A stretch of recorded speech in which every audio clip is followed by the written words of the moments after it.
Nu ką, vėl 6 dienos pragaro. Ne. Let's go! 7 kilometrai iki pašto.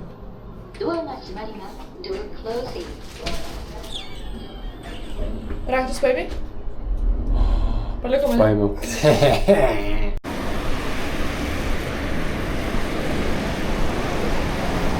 Šiandien mums labai svarbi diena, nes mes atėjome į miestelį, kur mūsų laukia mūsų nauja batų pora. Tai mes tikrai jau viršijom šitų batų nešiojimo laiką ir nuėję į paštą parodysim skirtumus, koks šitas batas liko ir kaip atrodo naujas batas.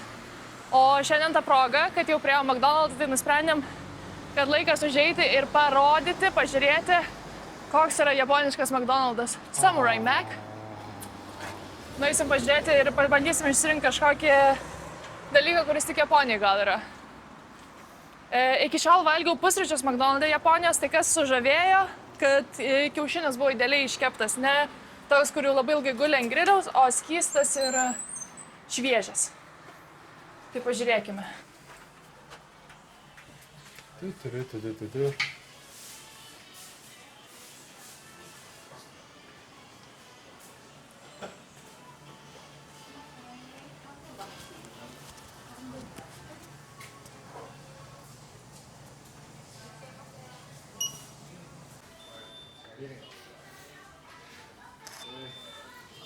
Tai valgėsim samurajų setus. Tas viršus vien įpakavimas. Tai vienas vidinis komplektas kainavo 4,50. 4,50 tiesiog visas rinkinys su legendiniu samurajaus sumuštiniu. Gerai, padarom taste test. Taste test.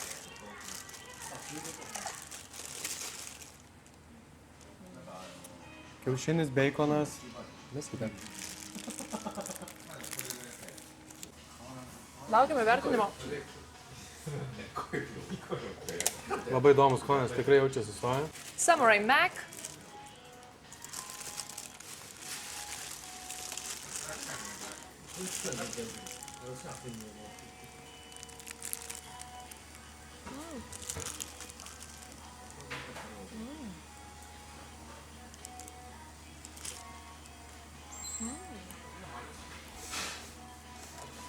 Okay. Kiek vertini?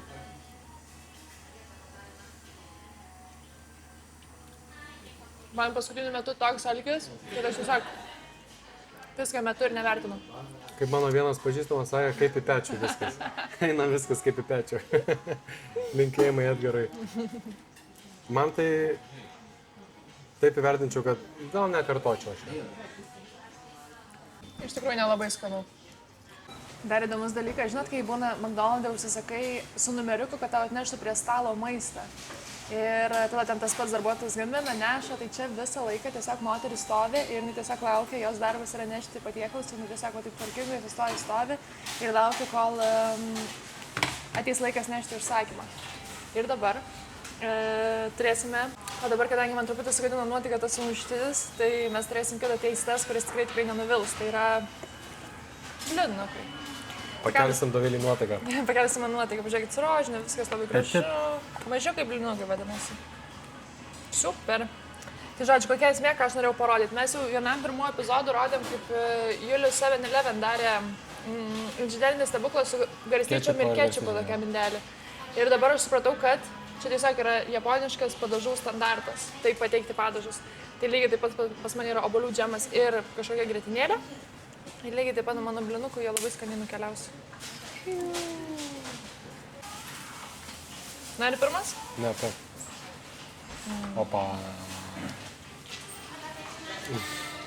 Bum! Negali taip gerai būti. Tiesiog paragau.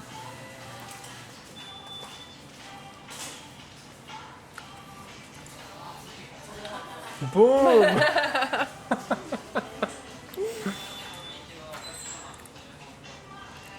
Aš žinau paprastas blynas tiesiog. Nu tai gerai. Bet skanu. Aš nieko nenoriu iš blyno, aš noriu paprasto blyno, kai būna blynas. Man pagailėjai padažiuko tiesiog. Pagailėjau tiesa. Pagailėjai. Tai mums iki Kyoto liko nuo McDonald's 196 km, 2 km į viršų.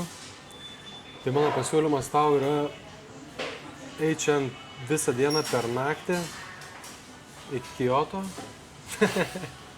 Ir tada Kyoto tiesiog ilsėtis. Kaip to mano planas? Ką manai, Dovilė? Kiek mums reikia 109 km? Kada mes jau būtume maždaug Kyoto? Tai mes einam apie 4 km per valandą. Aš 5. Tai turėtume eiti apie kažkur 2 paras. O, ne. Ne. 48 valandas. Supratau, bet ne. Netinka? Tai Skleidžiam galutinis sprendimas. Ištisami savaitę. Kiek Gerai. liko dienų mums eiti? Palei planą turėtume būti kažkur 11. Jo. Aš jau oficialiai pasakiau, kad mes neįsim į svečius pas žmonės, kur turėjom eiti pas lietuvius. Turėjom ten į salą važiuoti, labai norėjom, bet tiesiog mūsų laikas neleidžia tiesiog tiek skirti laiko. Tai mes Kyoto tiesiog kažkur apsistosim. Tikrai žiauriai atsiliekam nuo grafiko. O atsilikimas nuo grafiko mums reiškia tai, kad gausim nežmonišką karštį kažkurio metu, kurį mes dabar bandom išvengti. Tvankumą, ne karštį. Man tvanku ir karšta tas pats yra. Ne. Karšta buvo praeitą savaitę, kai švietė saulė, tiesiog kepino ir degino viską. Nu. Tvanku yra, kai... Aš žinau, kas yra tvanku, bet čia bus ir karšta, ir tvanku, tai super karšta. Super karšta. Tai va, super karšta, ne...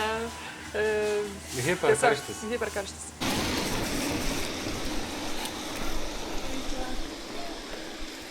O Dieve, kaip miela, mes jau beveik priėjom savo paštą ir aš taip einu, skaitau antraštės ir parašyta šito miestelio sveikatos klubas. Ir galvoju, kad čia bus kaip sporto klubas ar kažkas, o čia tiesiog senolių kaip susitikimų vieta. Tiesiog pensininkai sėdi prie stalo, geria arbatėlę, kavą, plepa, piešia, matau kažką. Tai tokie ne senelių namai, bet kaip turbūt kartais susitikimo vieta jų. Labai miela. Ai, žiūrėk. O Dieve, kaip miela. Aha, kaip dienos centras. Suaugusių dienos centras. Bet kaip gražiai pavadintas sveikatos klubas. Žiūrėk. Senukai žiūri, sumo imtynis. Nerealu. Ir tada yra... kas jais rūpinasi, bet arbatėlės atneša, padeda. Iš tikrųjų, taip kaip nupiešta, taip ir atrodo, kad jie gerai taip leidžia laiką, ne? Labai graži vieta.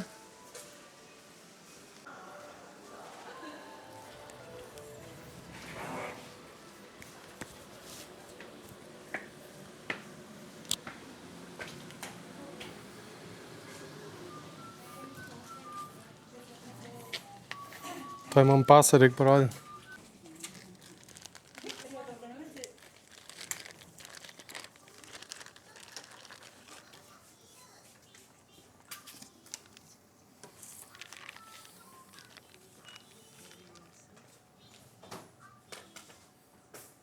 Could be okay.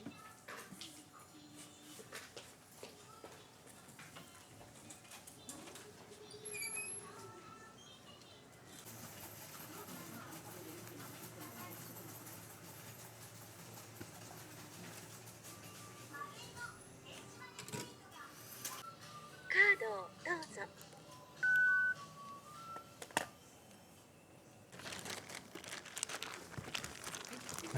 Reikėtų kažkas. Pažiūrėjom, mes gavom savo batus, atėjom, atsisėdom. Pabandysim išsipakuoti ir pagaliau persiūti. Kažkas gavo juodus batus. Čia aš turbūt.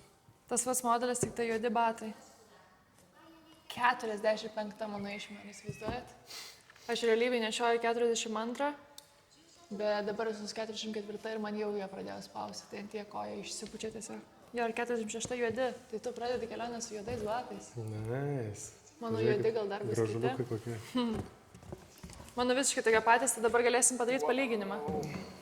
Aš išsidėsiu vieną batą ir pamatysit, kaip atrodo skirtingi. Pažiūrėsim, kiek čia liko padangų. Čia... Taip gerai ant kojas jaučiasi toks tvirtumas, tiesiog jinai kaip pačiūža, tas batas apsitraukia labai stipriai. Tai čia vat susidėvėjimas, kurį batas patyrė per 900 km kažkur.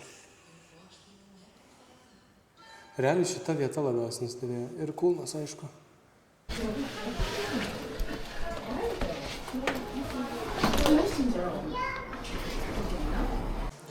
Ryte taip neteisingai pasielgiam su maistu, kad reikėjo kuo skubiau užtaisyti situaciją. Tai dabar jau šitą miestelį radom tokią vietą, kuri vadinasi Western, tai yra vakarietiška. Tai viskas, kas yra kilę iš vakarų, čia yra vadinama Western. Ir čia tokia vieta, tai aš dar nesupratau, kokia čia virtuvė, spėčiau gal prancūziška, bet pirmiausia gavom užkandį. Užsisakėm tokį jautienos troškinį, bet pirmiausia užkandis, tai yra salotos su morkom, tai jau daugiau paragavai, kas čia yra. Čia yra vištiena su ridikėliu ir agurku, Vištienos ridikėliu ir agurku. lašiša ir tuno salotas sudanyt. Tuno salotas sudanyt. Tada laukiam troškinio jautienos ir realiai kaina skiriasi dvigubai. Lygiai tiek, kiek mes sumokėjom ryte už viską, tai čia sumokam tiesiog už vieną žmogų tiek. Tai apie 8 eurus, bet jau toks skaitos, kad jau kažkokį gerą labai patiekuliuką išsirinkom. Arigatou gozaimasu.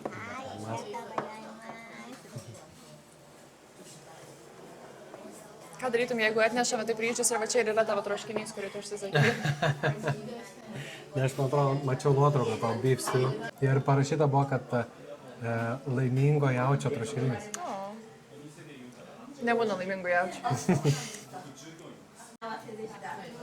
Japonija turi labai specialų santykį su žaliais lapais. Čia yra prie visko patiekiami žali lapai, bet jie taip skaniai yra pagaminti, nes jie yra absoliučiai šviežus, absoliučiai traškus. Ir visada kažkokį tokį, bet ir ta drūkštelės, ar padažiuko kažką uždeda ir tiesiog, bet pažiūrėkit, morkyčių, kažkiek piurė, citrina. Bent kaip skanu ir visada labai labai švieži lapai. Ir net parduotuvėje, jeigu eini, tai yra 20 rūšių visokių iš tų žalių lapų. O žinote apie lapus, kokius reikia valgyti? Kuo žalesnis, kuo tamsiai žalesnis lapas, jis tuo tau yra naudingesnis. O, wow! Arigatou gozaimasu. Okay. Yes. Arigatou gozaimasu.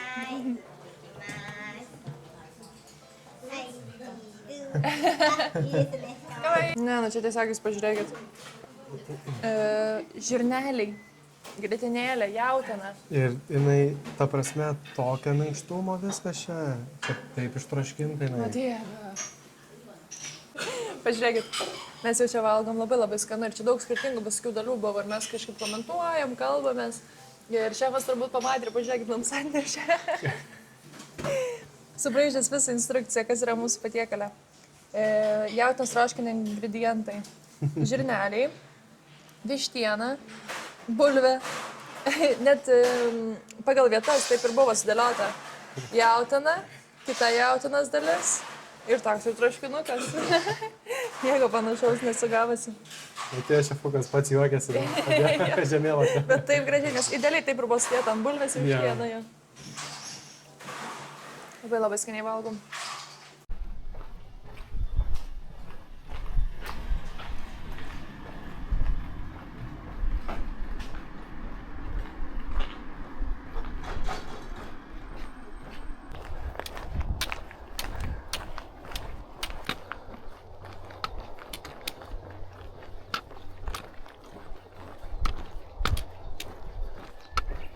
Neti koko nambe mo kayo yo.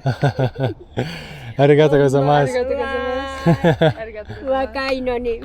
Gambatte ne. Ureshii ba watashi mo. Kunai no oba-san demo na. Arigatou gozaimasu. Gambatte kudasai ne. Mau koto mo nai yaru shi na. Aš atsimenu, kai mes vaikystėje keliaudavom su tėvais atostogų, mes dažniausiai važiuodavom visur su automobiliu ir vos tik privažiuodavom Lenkijos ir Lietuvos sieną. Vos tik artėdavom prie tos sienos, jau iš karto reikėdavo visiems išjungti telefonus, kad tik nebūtų pradėti skaičiuoti to užsienio šalies gigabaitai. Tai prieš šitą kelionę aš vieną kartą atsisiunčiau Seilį programėlę ir dabar visą laiką man nebereikės nieko programuoti ir konfigūruoti. Aš turėsiu tą programėlę ir per kitą savo kelionę atvyksiu į Vilniaus oro uostą, susirasiu šalį, į kurią vykstu ir tiesiog pažymėsiu, kad aš būsiu, pavyzdžiui, Amerikoje. Kai aš tik nusileisiu Amerikoje, mano duomenys jau bus aktyvūs. Seilį atsisiųsti yra labai paprasta, aš siūlau pasinaudoti mano nuolaidos kodu, kad dar sutaupytumėte ir įsigytumėte savo pasirinktą kiekį duomenų. Ar jums reikės neribotų gigabaitų, ar jums reikės vos tik kelių gigabaitų, kad pasinaudotumėte žemėlapiu. Seilį pritaikyta visiems jūsų poreikiams, tiesiog atsisiųskite programėlę ir pamatysite, kaip paprasta ir patogu naudotis visada pasiekiamu internetu.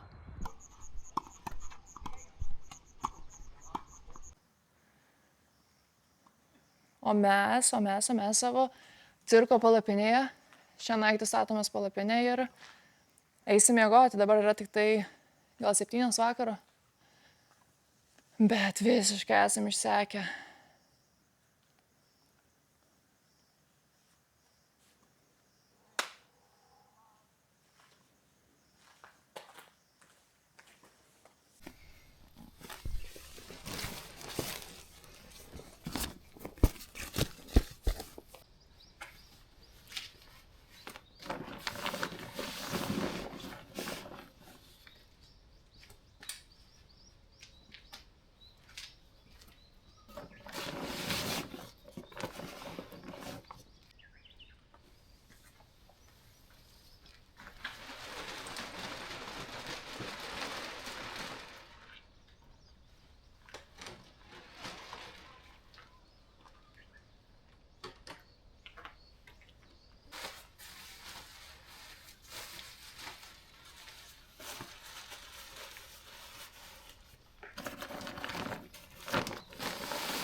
Man Julius visada primena, kad reikia susigalvoti kažkokį artimesnį tikslą, kurio sieksime dabar, ten tarkim savaitės ar 2 bėgyje.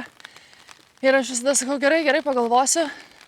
Ir kažkaip, kol tai neįvyksta, nesuprantu, kaip reikšminga iš tikrųjų yra turėti artimesnį tikslą, negu tą, kuris bus ten už 4 mėnesių. Ir dabar taip nutiko, kad šiandien yra sekmadienis, tai mes jau ketvirtadienį pasieksim Kyoto. Ir mes Kyoto užsirezervavom viešbutį 3 dienoms. Ten pabūsim, pasižiūrėsim Kyoto, pailsėsim šiek tiek. Tas, kaip sakiau, praeitame epizode, kad buvo 374 km iki Kyoto nuo praėjusio poilsio, tai va dabar jau prieisim už 4 dienų. Tai tiek daug motyvacijos iš karto atsiranda eiti, kai dingsta ta beprasmybė tokia, kad atrodo kiekviena diena tokia pati, taip atsikeli ir vėl eiti, tos 30 km eiti ir pamiršti tiesiog visą esmę. Tai vat turėti tokį mažesnį tikslą, kad vat už kažkiek čia, nežinau, 4 dienų pasieksim Kyoto ir ten laukia kažkokios pramogos, maistas, nauji įspūdžiai ir šiek tiek poilsio. Labai padeda tiesiog eiti į priekį. Tai va, liko 4 dienos, einame.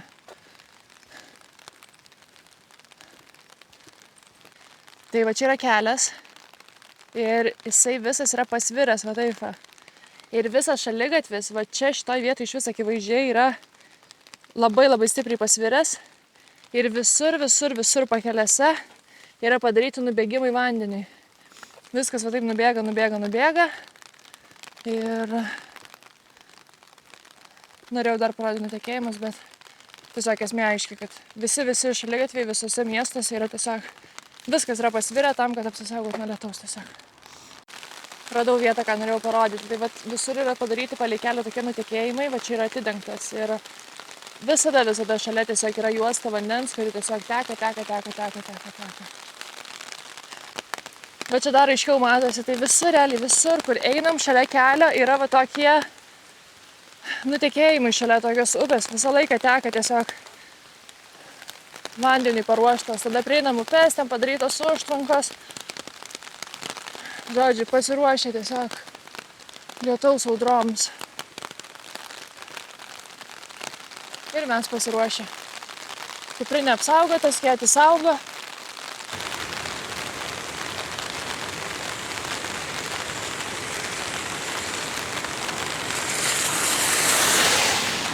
Kad jau užsiėmiau šitų, tai dabar papasakosiu visus sprendimus, kuriuos matau. Čia viskas yra tiesiog mano išsigalvoti dalykai, tai nepykit, jeigu klystu, bet pavyzdžiui, šaligatvis, jeigu nėra nubėgimo, šaligatvis lygiai taip pat eina šiek tiek va taip pat.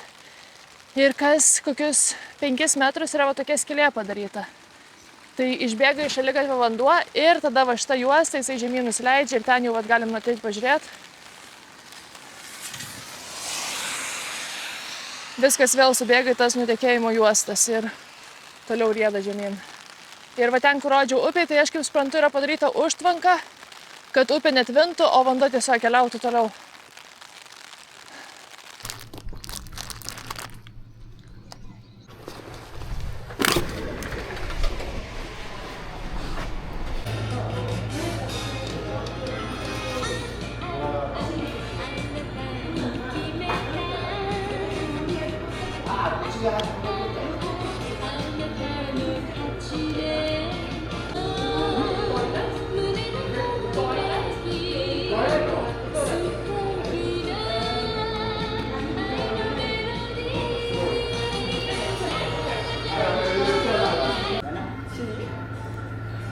共通の趣味ですか、ウォーキングは。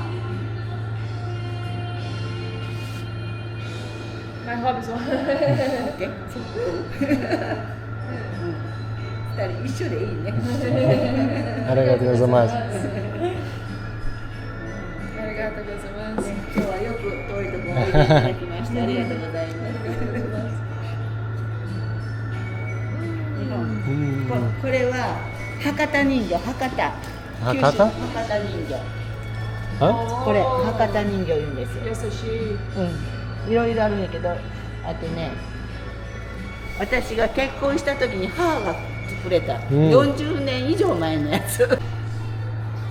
Šviežiai išvirtas kiaušinukas, kaip skanu.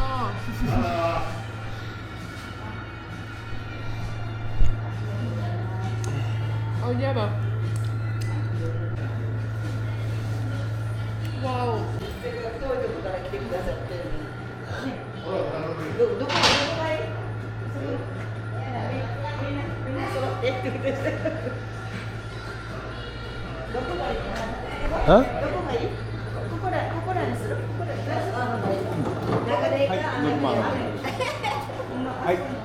あ、いやいや、いいですよ、まだ私。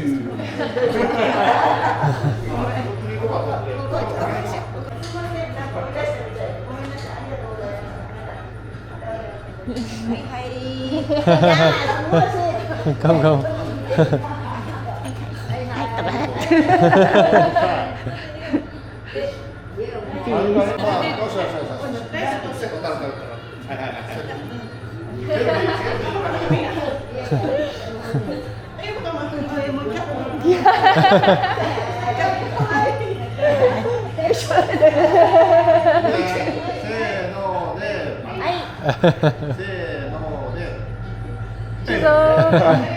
ありがとうございます。ありがとうございます。ありがとう。良い記念になりました。 Thank you so much. 気をつけて。 Yeah. あ、傘ね、大変だから。峠があります。峠がこっちも大変です。ね、天気良かったら、傘さしてリュックを背負ってね。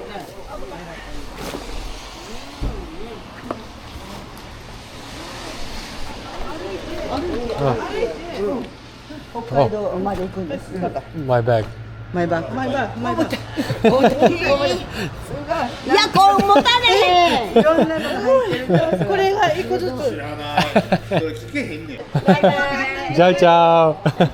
ありがとうございます。ありがとうございます。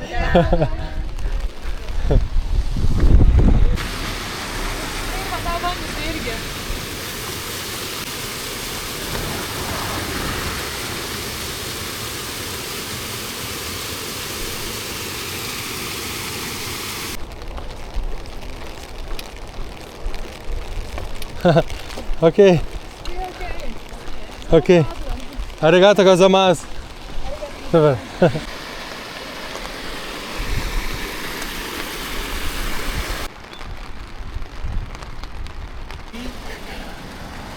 Wow. Peaches. Only one. Okay. ありがとうございます。Only one. ありがとうございます。 Thank you so much. ありがとう。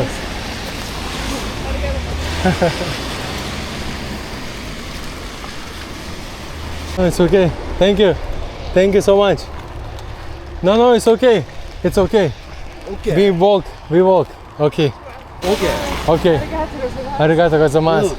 Thank you so much. 頑張ってね。 Ciao, ciao.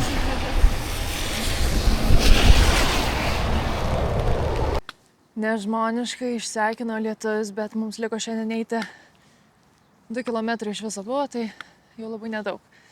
Tai žodžiu, aš visada kartoju, kad čia ten tas lietaus sezonas, kad bus karšta, kad ten bus tiek feels like laipsnių, tiek yra laipsnių. Ir aš pati iki šiandien nesupratau iš viso, kas mūsų laukia ir kas vyksta čia. Tai dabar aš pagaliau galiu normaliai papasakoti, kas vyksta ir kas yra tas lietaus sezonas ir kas mūsų dabar laukia. Tai žodžiu, dabar yra birželio mėnesis. Ir prieš 3 dienas oficialiai, jau čia, kur mes esame šiuo metu, prasidėjo tas lietaus sezonas. Ir lietaus sezonas po truputį iš pietų keliauja į šiaurę. Tai keliauja ten pat, kur keliaujame ir mes. Tai lietaus sezonas yra toks pilkas dangus ir tiesiog nuolatinis lietus. Tai mūsų atveju dabar visą birželio mėnesį mes eisime į šiaurę kartu su visu lietaus sezonu.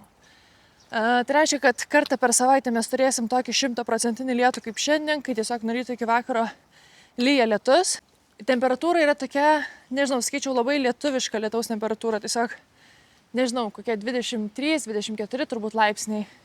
Gal kartais būna 26, neįsivaizduoju iš tikrųjų. Kartais tikrai būna visur, labiau priskaityčiau, kad tai yra palyginus vėsesnė temperatūra. Tai dabar birželis yra toks yra lietaus sezonas. Ir Liepos mėnesį lietaus sezonas pasieks antrą savo dalį. Ir ta antra dalis, tai mes visą Liepą turėsime tą baisąją lietaus sezono dalį. Tai yra, kai išlys saulė. Tai reiškia, kad dabar mes absoliučiai nematom saulės ir Liepos mėnesį mes matysim saulę. Ir saulė tą visą drėgmę tiesiog pavers į garinę pirtį. Ir viskas, ką mes esame apsirengę, mūsų kūnai, viskas tiesiog bus permirkę nuo drėgmės, nuo prakaito, nuo karščio. Ir lietus pasikeis iš va tokio lengvo, kaip lynojimo, kurį mes dabar jaučiam, arba tiesiog lyjimo, jis pasikeis į trumpą, pavyzdžiui, pusvalandžio trukmės, tiesiog baisų nupilimą, tropinį tokį nupilimą. Tai mums reikės labai atidžiai sekti orų prognozes ir bandyti išvengti tų trumpų lietų kažkur pasislepiant. Tai sako, kad ten bus ir pavojinga, pavyzdžiui, eiti prie upių. Čia tos visos sistemos, kurias rodžiau, tai visgi jos ir bus sukurtos tam baisiajam sezonui. Ir nežinau. Bus karšta ir sunku, tai palyginus su to, ką dabar išgyvenam, tai dabar mes nieko panašaus dar neišgyvenam. Tai birželį šaltas, paprastas lietuviškas lietus, tamsus cepelininis dangus pažįstamas labai gerai. Liepa karštas, tropinis lietus, nupilantis trumpomis akimirkomis, bet yra taip karšta, kad tu visada permirkęs ir temperatūra yra 30, jutiminė temperatūra 40. Ir tada galiausiai rugpjūčio mėnesį mes pasieksim Hokaido. Tai Hokaido yra dalis pačioje šiaurėje, kurioje lietaus sezono nebūna ir mes ten turėsim tiesiog tobulą vyšnę savo kelionės ant torto. Tai rugpjūčio mėnesį mes eisim per turbūt gražiausią Japonijos dalį, tai yra ten visa laukinė gamta ir laukiniai gyvūnai. Ir bus toks tiesiog mielas, vasariškas, gražus oras mums. Tai turėsim tokį apdovanojimą.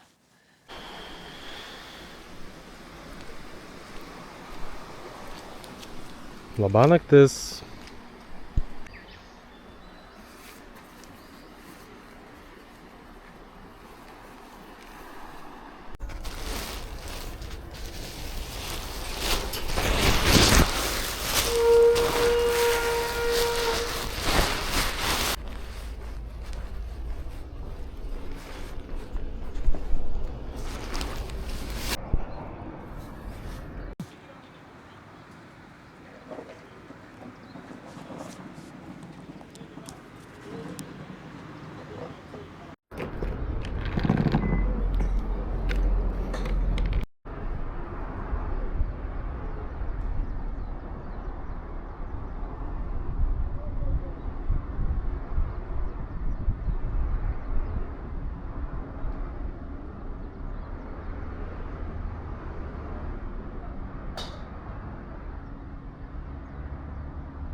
Wow.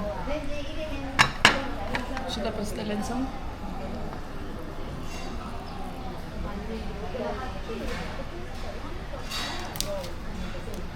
Čia nežinau kas.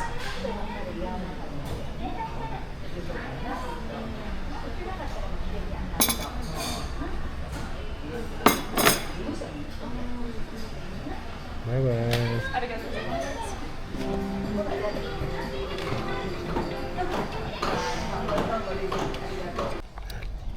Arigato gozaimasu. Thank you so much.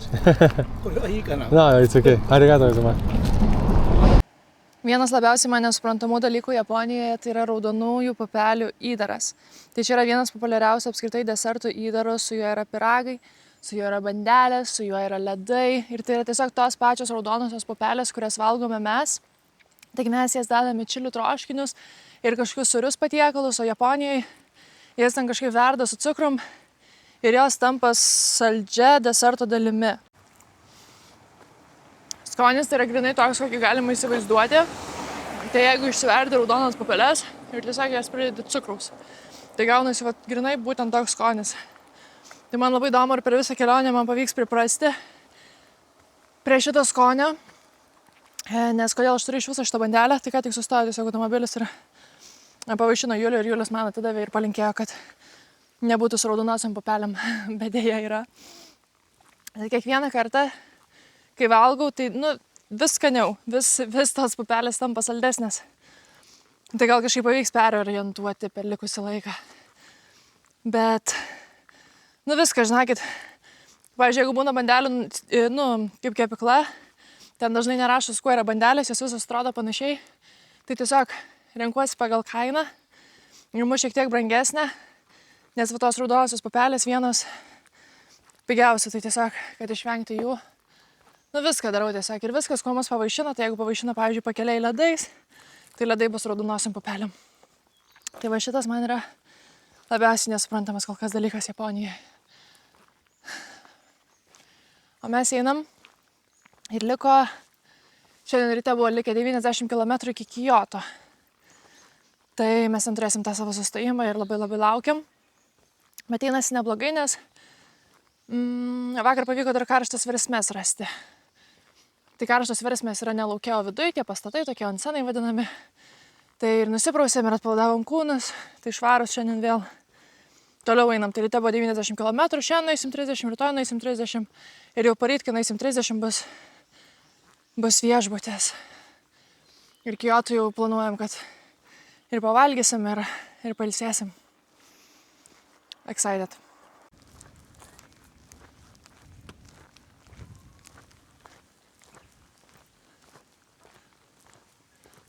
Nauja diena, 60 km iki Kyoto.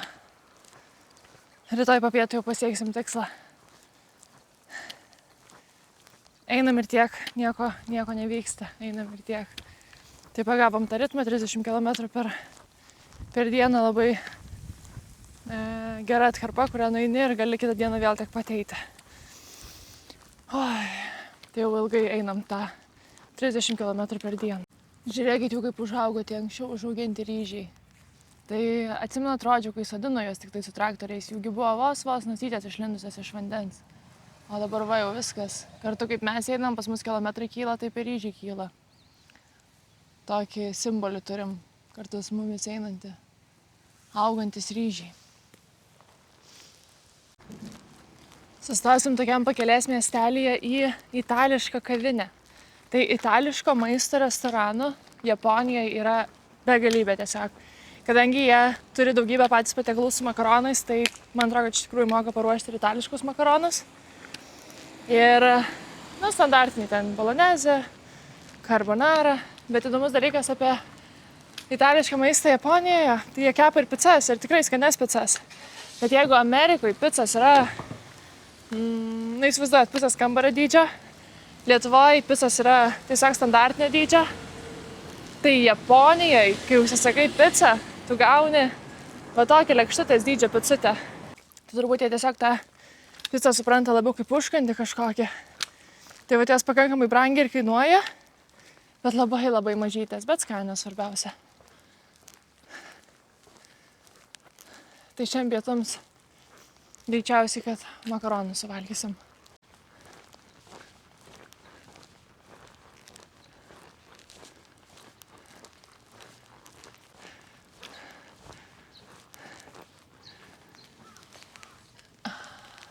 Honda.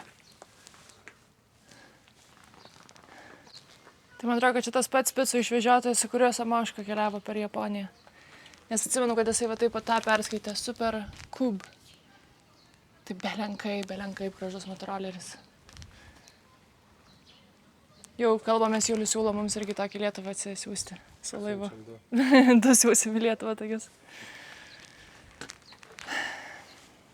Visas meniu va taip temos surašytos standartiškai su kompiuteriu. Bet va tokie dienos patiekalai čia tiesiog ranka kiekvieną dieną surašyta. Tu? Mitasauce. Ja, okej. Tai mes išsirinkom, pasiėmėm 2 porcijas spagečių su mėsos padažu. Tai bus kaip spageti bolonezė su vietiniu užauginta vagių beef. Tai manau, kad bus crazy. Kainuos 8 eurus. Nu, bet čia brangus skaitosi. Jau kaip patiekaliukas toks rimtesnis. Nu, padarysim ant tavęs taste test. Nu ką, ragaujam spagetį. Einu per Japoniją Italiano edition. Japonai, kad nepūsti makaronų, tai va taip tiesiog atvesina juos. Tai va palaiko, pakalba ir tada valgo. Na, mes taip valgysim, kaip italai. Skanu. Labai skanu. Tik mėsytės neparagavom. Labai skanu. Approve. Approve? Approve. Approve? Approve.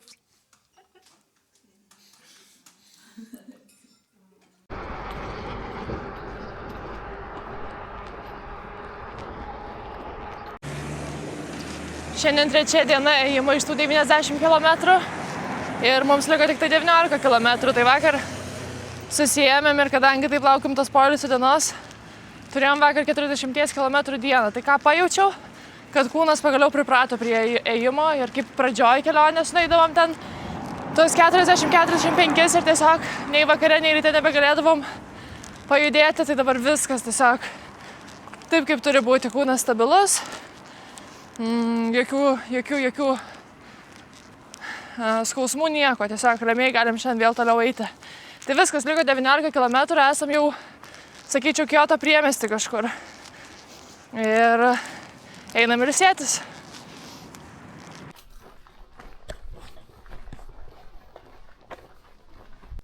Dar iki Kioto centro liko kokie gal 10 km, bet Kioto jau mano mėgstamiausia vieta, nes mus iš karto pasitiko su bambukų treilu, apie kokį aš svajojau prieš atvykdama čia. Tai gera žinia yra ta, kad nuo Kioto prasideda mūsų Nakasendo treilas, tai mes išeisime miškus dabar kuriam laikui, keliom savaitėms. Ten nebus ilgos atkarpos tiesiog, bet galėsime taip minkštai pasivaikščioti bambukų miškuose.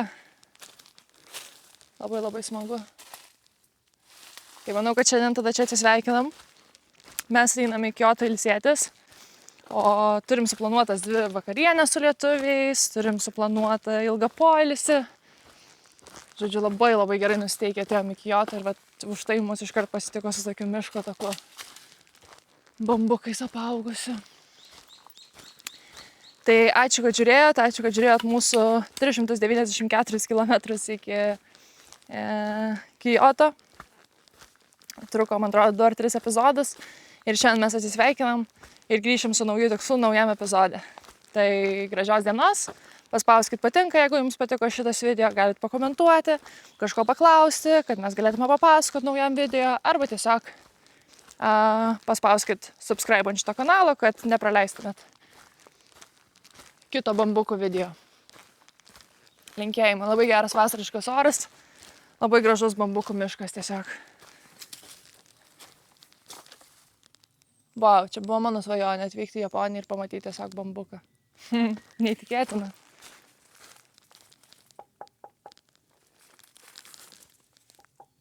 Vau. Jis net neprimena medžio savo tekstūrą. Neįtikėtina. Neįtikėtina.